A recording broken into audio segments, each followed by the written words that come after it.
You think about Nicodemus, and Nicodemus is a curious story because we don't really know the end of the story with Nicodemus.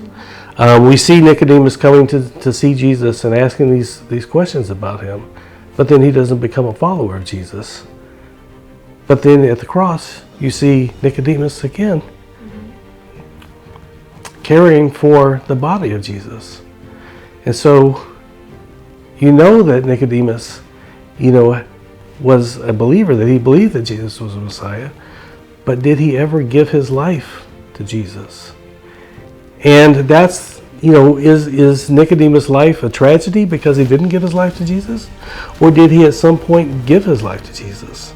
We don't know.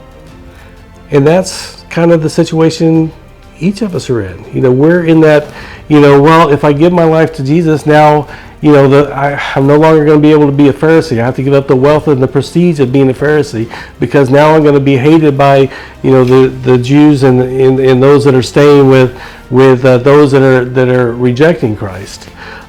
So I have to give up all that, and I don't know if I can give up all that, even though I know that Jesus is the Messiah.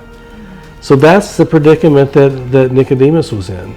As long as you're looking at the wealth, the influence, all of those things, you're not going to be able to accept Jesus as your Savior. But when you turn away from those things to look at Jesus and you see the suffering that Jesus went through for us, then you can say, how can I not give my life to Jesus? So it depends on what you focus on. Are you focused on all the things you're giving up?